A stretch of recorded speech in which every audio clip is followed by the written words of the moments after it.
It's setting up. Yeah.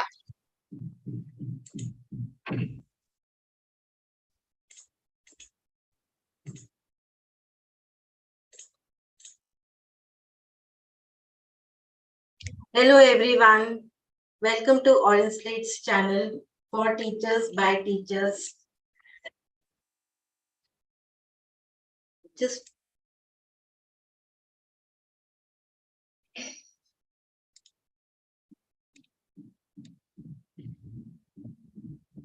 hello Tressa. Hi. Good We evening. have here Tressa, who's a Cambridge Global Perspective teacher. She's very passionate about inculcating 21st century skills, which is the requirement, right? So she is a newly minted CELTA teacher, highly enthusiastic about English and history, and obviously, global perspectives. So the baton is on your floor, Tressa. Let's begin. Thank you so much, Gunjan. And hello, everyone. So today I will be taking you through on how you can bring global perspectives into your classroom. Now, those of you who are teaching in the Cambridge curriculum, the CAI or the IGCSE curriculum, or you have heard about this, might be familiar with, the term global perspectives as a subject. So Cambridge curriculum does have GP as a subject as well. But even if you're not from a Cambridge school, this session will be useful for you because you learn how you can bring about all these skills and different perspectives into your classrooms. So without further ado, this is our agenda for today. I'll take you quickly through what is GP, the skills involved in GP, what exactly is meant by perspectives, and how you can actually teach, these things in your classroom. So my first question to you is, what comes to mind when you think of global perspectives? Okay, you can think for yourself as well. And I asked this question to a bunch of people, around 100 people, and I collected their answers together and I got a word cloud. So you can have a look at this here and you can see wonderful bunch of words and they are all talking about think is meant by global perspectives. So you can see, collaboration, awareness, global issues, local, global thoughts, broad view. The ones which are, bigger in size are the ones which more people were talking about. And you can see there are many other things as well, interactive, global viewpoint, perspective. And these are all right as well. They are all related to this subject. And through this subject, you will be bringing all of these things into your classroom. So Now, when I think of yes, global perspective, I think maybe, it's about the knowing the world, about knowing cultures across the countries. That is what the first thing comes in our mind, right? exactly. The word global itself, yes. And you are correct. You're not wrong at all. But there are a few more aspects to it, Yeah, it which looks like if you much keep more. around, you'll find out. Yeah. Yes. So when we talk about global perspectives, this subject as a whole, it helps our learners to develop, all of these skills. They become great at problem solving. They're capable of critical thinking, analyzing issues and topics and arguments. They're capable of doing independent research. They become independent learners, which is very important today. They learn how to collaborate, work together with others, and how to present their arguments, present their viewpoints, present their perspectives, present their opinions as well. So, how exactly do we, do all of this? How do we inculcate all of this? So, what GP does for us, Global Perspectives does for us, is it has, divided it into 6 main skills. Okay, and these skills are the main focus of this particular program. So these are, our keywords for this subject. Okay, and again, if you're not a Cambridge school, you don't have GP as a subject, doesn't matter. You can still use this as a framework to inculcate these skills in your classes. So these are the 6 skills. We have research, we have analysis, evaluation, collaboration, communication, and reflection. Now, these are all words which I'm pretty sure you are all familiar with, have heard in, some or the other context, have used these skills also. All of these, I'm 100% sure of it. But when it comes to, really just explaining what each skill is, we might struggle a bit. So I will take you through each of these one by one. Okay. And let's understand what each of these skills are. So the number one, very important one, and that is research. Very simple. If you had to just give a very easy and to the point definition of what is research, you ask questions, you find information. And how do you do it? By using different tools. Okay. Usually when we say research, especially if you will ask kids in your class, the number one answer will be, ma'am, Google. Everyone loves Google for research, and that's a great starting point. But that should never be your only source of research. And this is what, we inculcate in our students as well. Interviews are a good way of doing research as well. For example, you are talking about, changes in the field of education with the students. You can ask them to talk with their grandparents, talk with their parents, and, compare how education was in the time of the grandparents, in the time of the parents. How is it right now? Were tuitions always so common during the time of your grandparents? Were they common during the time of your parents as well? All these subjects, were they there? How was it? So your even interview becomes a great source of information. So in Surveys. Yes. in short, you're just telling children, not using the terms, but what is the difference between primary and secondary sources of research, right? Yes. In a simple Yes. term. Yeah. Exactly. And so many ways in which you can do research itself. So this is very important. And very often for projects, this is the starting point where they begin first by, collecting and gathering information. So this is one of the important areas that we focus on, that is research. Moving on, we have our next skill, that is analysis. Very interesting, very useful. In simple terms, analysis can be such: you've done your research, now you're studying it, you're going through it, you're interpreting the data that you have gathered, trying to understand it, okay, trying to form your arguments, synthesize, just form your arguments, okay, you're finding evidence to support your point of view, okay, you're trying to understand, okay, because of this happened, the causes and the consequences, cause and effects. That is what is happening in this stage. So once you gather your information, and doesn't just have to be you do research and then analysis. As a teacher, you can give them different texts in the class and ask them to study and, come up with their answers. They analyze the text. You can, and you don't even have to do it in the classroom. It can be done as preschool work where you give them links. Students go through those links, they analyze, come back in class, and you have a debate or a discussion based on what you had given to them. And this can only be done if they had actually analyzed the information. So there are many ways in which you can bring this skill into your classroom. So to give you an example, in one of my classes, so the students in the assembly, there was talk about how, there are students in schools who have different kinds of physical disabilities as well. Some students who may have, you know, uh, difficulty seeing properly or hearing properly as well. And, how schools have to take steps to make themselves more inclusive. And these students, they were just grade 7 students. They found it interesting. They wanted to, take up this topic. So they took it up.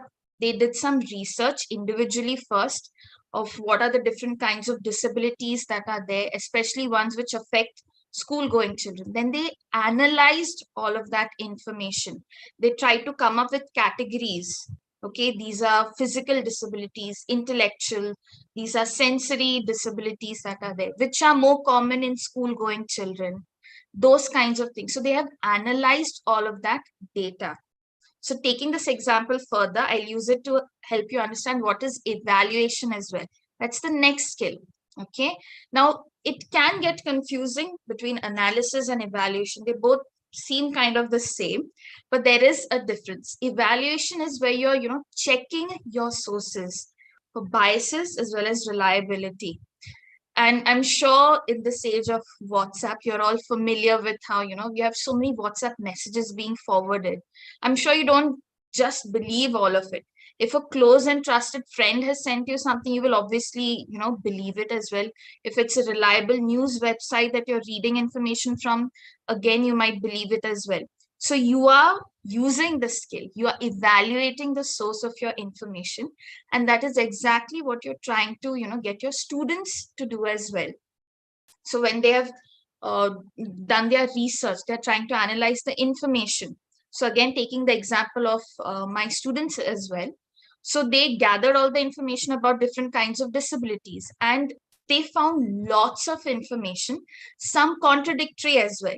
So then they went back to the source. From where did I get this information? Okay, this is coming from a medical journal which has articles that are peer reviewed by many other people. So this seems reliable. This is just a blog post written by someone who's not even a certified doctor, or practices medicine as well. So they evaluate both of these and try and figure out which one is a more reliable source of information. They even found out some students, okay, who had such disabilities, went and spoke with them. So they are getting first-hand information, and they know they can rely on this information as well, because the person is speaking from experience.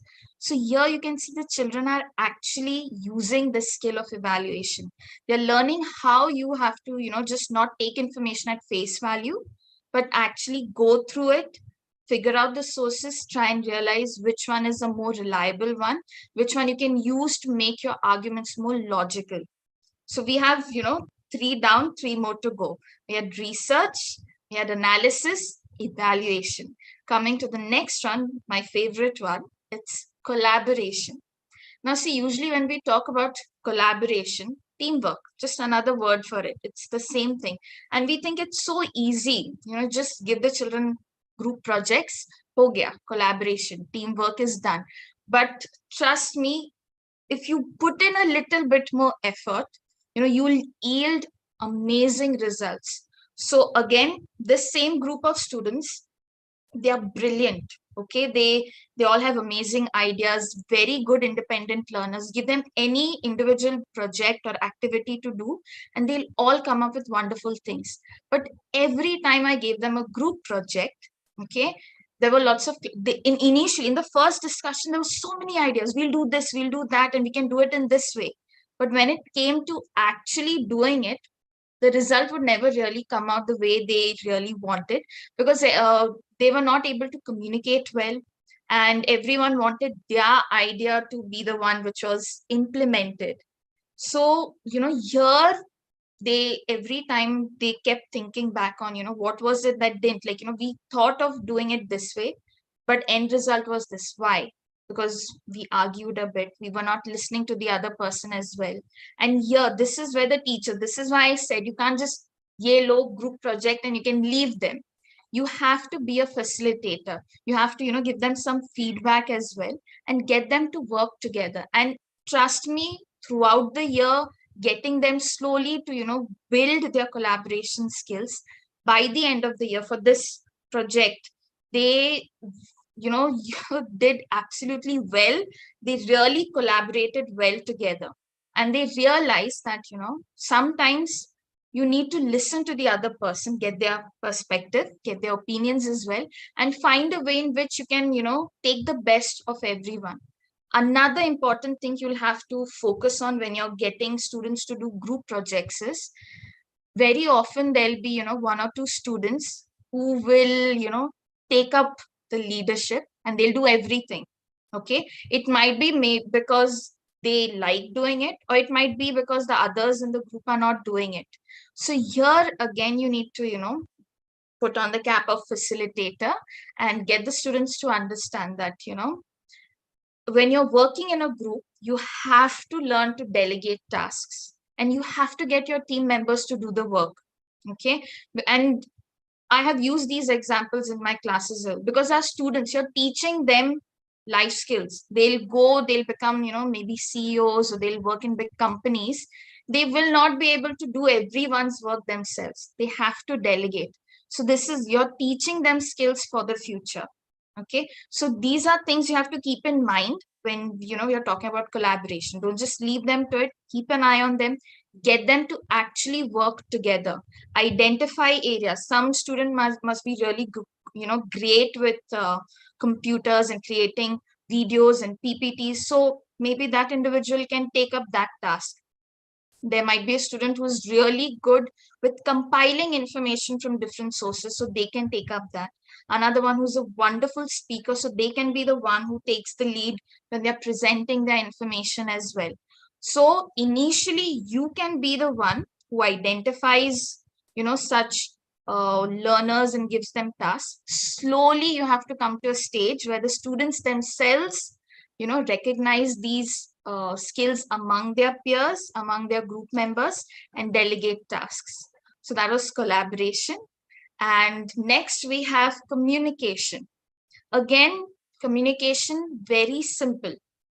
You're sharing your information with others. So students have done the research and everything, and different ways in which they can present. Communication is not just talking where they come in front of the class and share what they have done.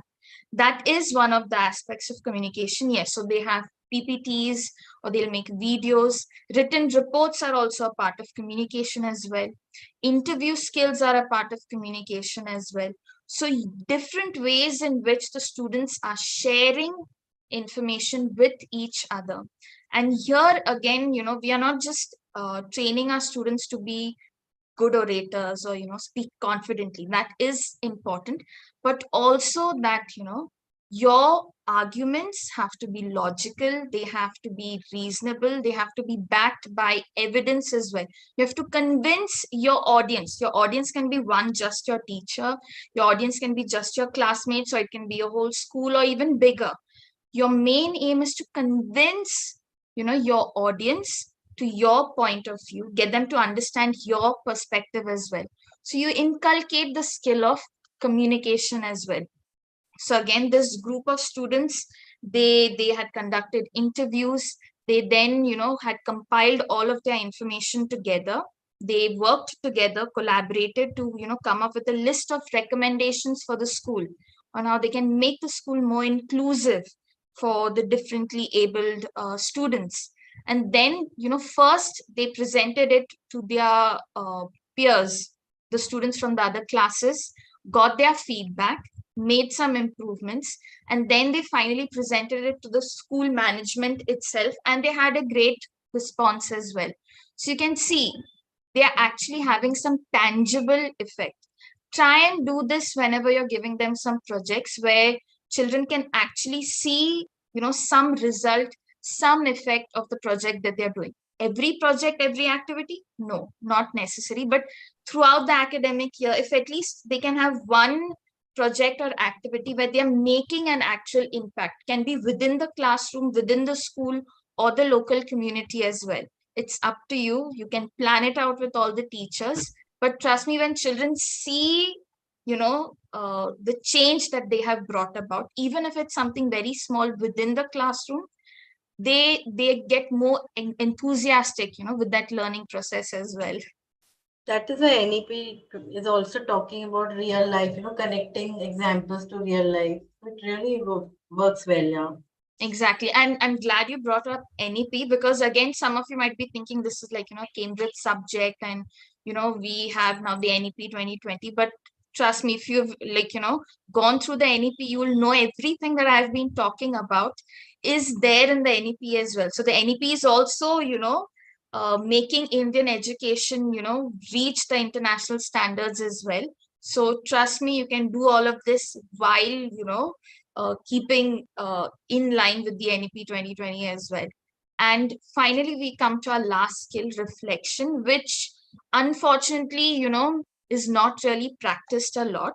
So reflection is, and this really, we think it's something very simple and easy, and we ignore it because of that maybe, but it's very, very critical. So, that's why it's the last but not the least. So, reflection is when students and our learners, they really sit back and reflect on whatever it is that they have done. So for example, I had, difficulty with collaboration with this particular group. So after every group activity that I had with them throughout the academic year, they had to do this reflection. Okay, what were the things that went really well with our project? So they were like, oh, there were some amazing ideas, and the animation that we did was, it turned out really well, people liked our video. Then they also think about the things that didn't go well, or didn't go as planned. Then we started the project very late, we waited until the last week to actually get into it. If we had started earlier, it would go on well. And we had lots of ideas in the beginning, but at the end we couldn't really bring them all into reality as well. We had difficulty communicating, all of us couldn't meet at the same time.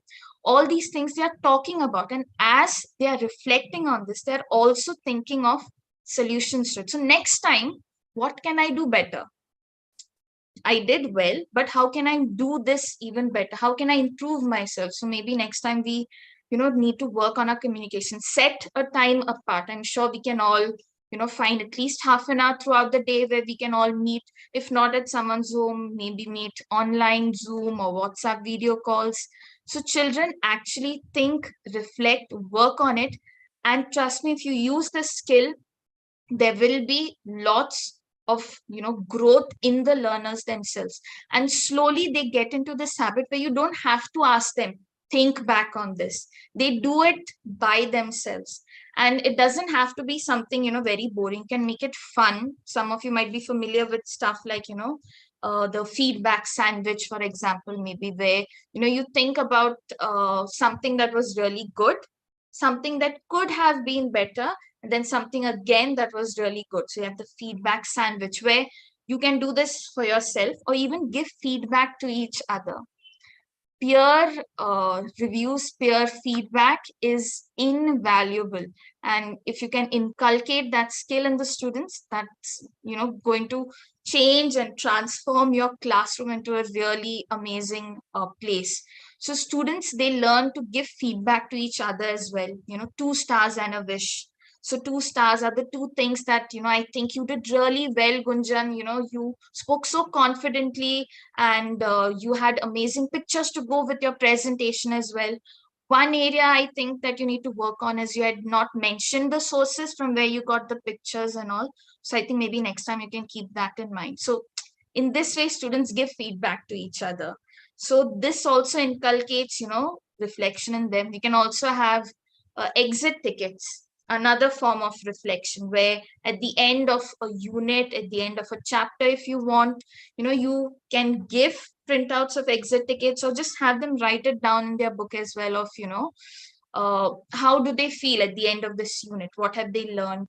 Okay, what did they like, feel they need to focus on a bit more, and they need help with this particular area. And when you read it, okay, these children need help with this particular topic, so I need to cover it up again. Even something as simple as emojis. Yeah, so you can draw a smiley face if you are happy with it or happy with your performance, or a sad face if you think you need to work a bit more. Okay, if we are back to physical classes, so instead of emojis, you can even have in the smaller classes different colored cards which can be used to reflect on how they have gone through the learning process as well. So tons of ways in which you can bring this skill into your classroom.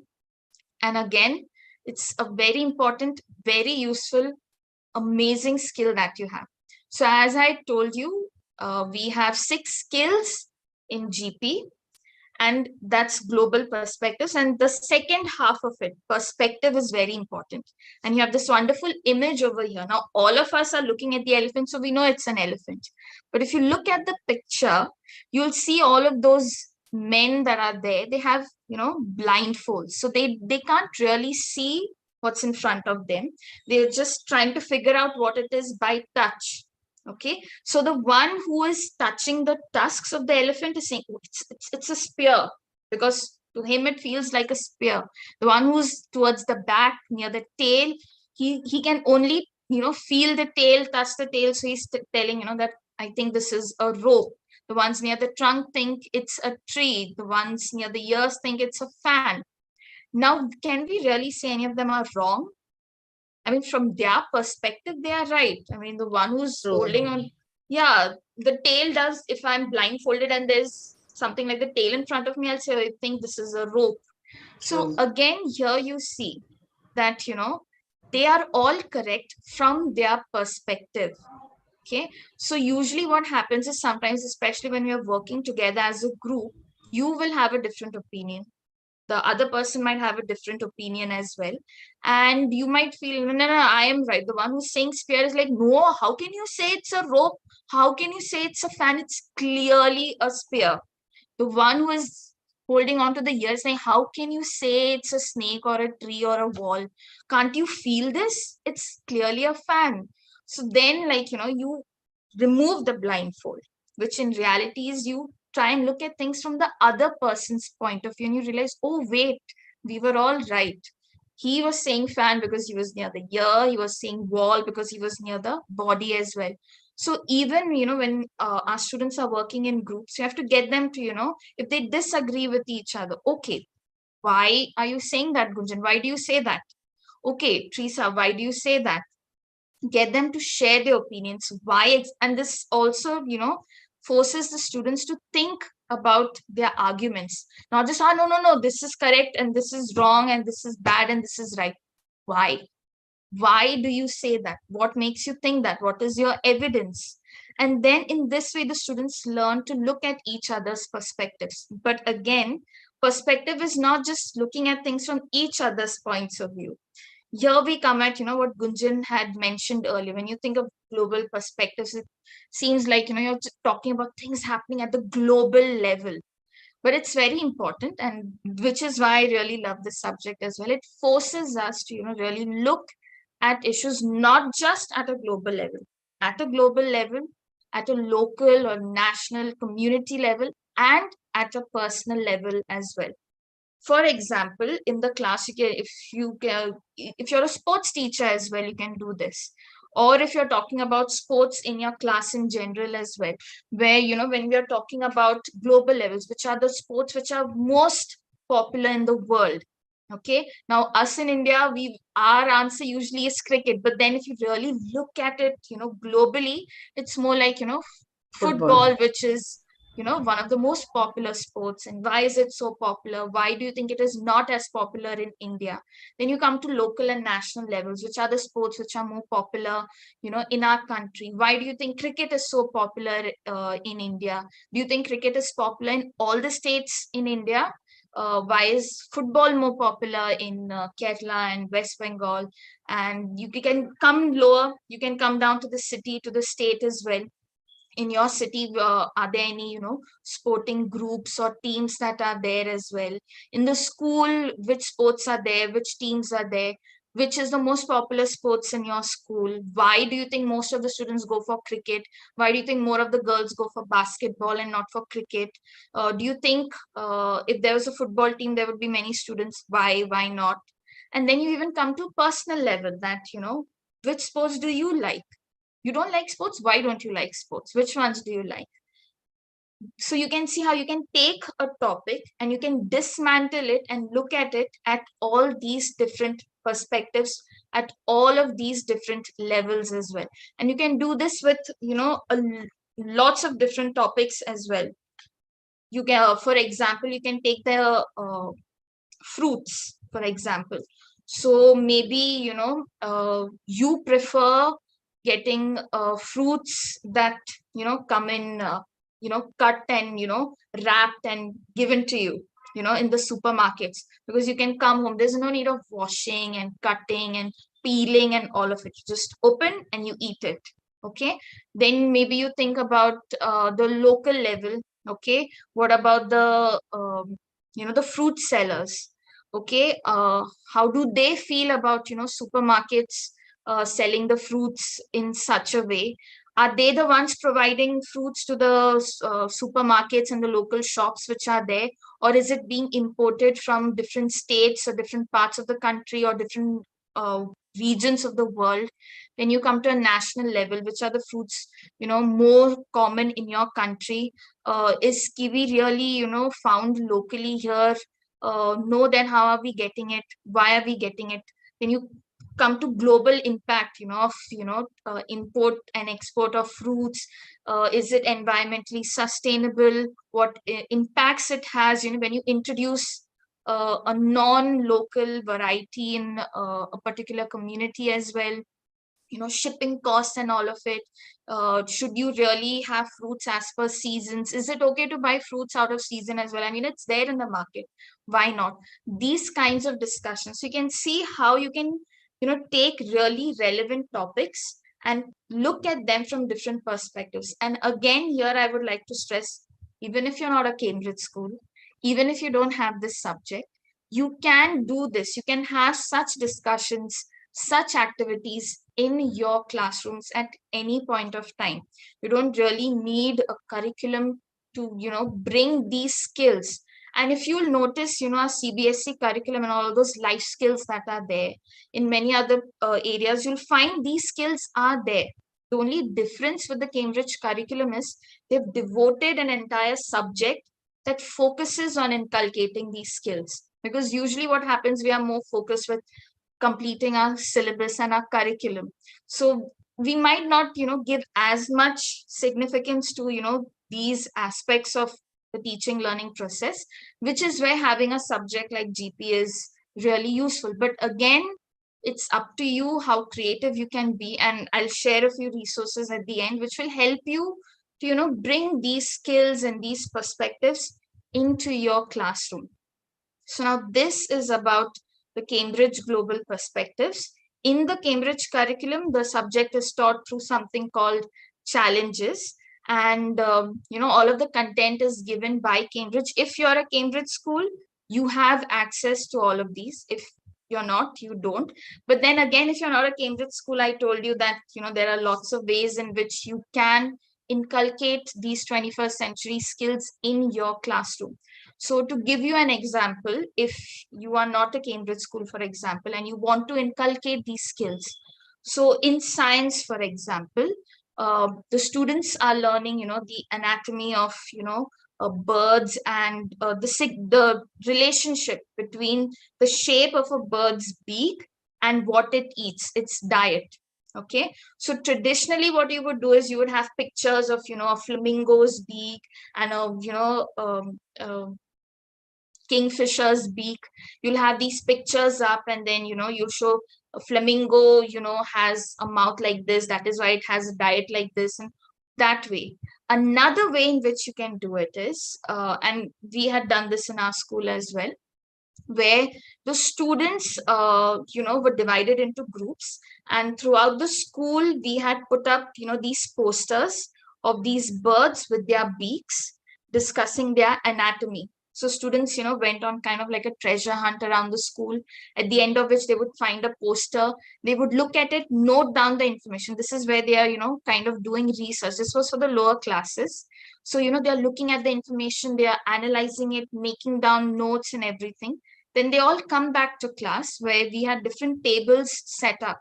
There was one where there was a strainer, okay, one where there was a clothespin as well, and we had few other, there was one with chopsticks as well. And they went around and they tried picking up different food items, like small grains or big chunks of food items with different things. Okay, so when it was with the strainer, the small grains would flow out through the holes, but the bigger chunks of food would remain. When it came to picking up stuff with the chopstick or the clothespin, the tiny grains that were there would slip out easily. Some of the bigger ones they could pick up. If it was too big, it was again going out of the uh, chopsticks as well. So they did this, and now they had to sit down, go through what they saw, the pictures of the birds, mouths and everything, the activity which they did, and try and correlate, okay, strainer, I think this shows how a flamingo, has its food. And then, they are, oh, okay, so this is how a flamingo eats. And it cannot have really tiny, when it puts its beak into the mouth, all the small fishes go away, the slightly bigger ones remain there, and then that becomes its food. So a flamingo's diet will be these things out of this big list which is there. So see, the children will remember this because it's not you who stood and gave them a lecture or gave them notes or just showed them a video and this is what a flamingo eats because of this. This is what a kingfisher eats because of this. No, the children have found this out for themselves. They, did their research, they analyzed the information, they collaborated and worked together, and they put two and two together and they came up with this. And then at the end, you put it all together for them, and you can see how you're bringing this skill into your classroom. So you don't have to really think of lots of different things and be very confused about how am I going to actually bring this, my subject, my curriculum, my portion and syllabus. You can include these skills, just the way you do it is different, as the example I showed you. And at the end, I would like to just share one more. As I told you, there are some free resources that are available online for us. And one of those is this website called Tinkle. It's Twinkle, Twinkl. So here you'll find lots of free resources as well as paid ones. It's up to you if you want to take a membership, where you'll find lots of lesson plans or worksheets and templates on how you can inculcate different skills. So here you can see there's a template given for how you can help your students to do a little bit of research as well. You can make use of such kinds of resources to make that process a little easier for you, especially if you're just starting out initially. You might find it how to bring these skills into the classroom. At that time, such a website can be useful, and once you get the hang of it, then you can come up with your own ideas and be creative as well. Apart from this, there are books available as well, even on Amazon, where you can purchase global perspectives textbooks if you want. A little bit on the expensive end, but then it's something which you can use across all classes. It's not like just for one particular classroom as well. So you can use all of those resources or come up with your own ideas. And I hope you will find ways to bring these skills into your classrooms and make your learners 21st century learners. Sure. So there was one question. It's that the anyway of any research question or anything, the first is how to find a topic, right? What is the Yes. right topic? So how do you go about that? Is that given in the curriculum, or Yes. they come out of, like, for example, an example you said they were so engrossed in that topic that they wanted to do it. Yes. So this is very important here as well. And this is what I would call, good research question. So usually, like even in the Cambridge curriculum, as a part of the assessment, the children have to, at the end, submit a report. So the beginning of the report starts like at least a month or 2 months earlier, with them actually picking out their research topic.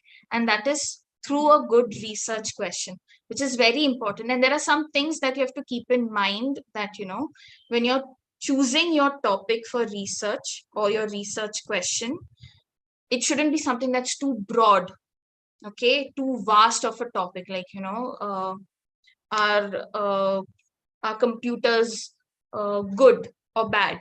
Or even That's too global broad. warming. Even global Yeah. warming. Exactly. Even if you just say global warming, it's a very vast topic. Which aspect of global warming do you want to focus on? So it shouldn't be too broad. On the other hand, it shouldn't be something too narrow. And the topic you take, research question itself shouldn't be like very biased right from the beginning. It should be impartial. It should be non-biased. So these are things. So again, slowly, when you're initially, you can be the one assigning topics to the students and get them to understand why they have selected this topic. And then slowly the students can also start selecting research topics for themselves out of a list given by you. And if you think the topic is too broad or too narrow, you can sit down with them, have a little bit of reflection, and get them to understand how they can narrow down and come up to a topic. For example, these students of mine, they saw the assembly, they were intrigued by the topic. And initially, when they started the topic, it was like, disabilities is such a broad term. Even if you just go on Google to try and figure out how they are True. classified, there are many different ways of it being classified as well. So they had to, struggle through it. And then they themselves narrowed it down that, we'll focus on disabilities that especially affect school going students. Then from there, there were 8 of them in the group. So they decided, let's select 8 of these different disabilities. Each one of us will research one. One of them took up depression, one of them took up eating disorders, one had dyslexia. So they all did the research individually, shared it with each other, and then, all together Yeah. compiled a, full list of recommendations. So you can guide the students along this process, and wherever you think they need a little, guidance, you put on that facilitator cap and get them to do it. Super, Tressa. So I really appreciate how, how simplified research has been made, for students. Because whenever I think of research, then you think of identifying the research problem, then a review karenge literature ka, then we'll do a hypothesis, then we'll collect data, when we analyze. The way traditionally Exactly. it has been done, And the same thing is later, being done, but yes. simply, in And simpler words. actually, when they go in the higher classes and all in college and all, children will have to think in such a way. And, Yeah. especially this is why sometimes I feel I wish when I was in school, these kind of things were, really taught to us, because then suddenly it was like, what are you talking about? I have no idea, and all Yeah. of those things. So True. when from a young, even our primary and lower secondary students, when we try and get them to talk in these terms as well, they Yeah, get you're building those familiar with skills. all of this. So when they go out into the world, they are not, lost and like, I have no idea what language they are talking, and I don't know True, what yeah. terms they are using. True, true. Superb. So I think this is a very simple way of, yeah, and NEP is talking about research so much now. NEP is talking about 21st century skills. NEP is talking about experiential learning. So all these things are there in this one subject, which maybe you not have it as a subject, but incorporate in your Yes. curriculum, right? And a difference between, like, when I was a student compared to my students right now, like any project that was given, like, when I was in school, the number one thing that every one of us did, go online, Wikipedia, print out, cut it, वो scrapbook में or Yeah, chart yeah. paper में colorful, do everything, all that decoration, but the content was, copy pasted from somewhere else.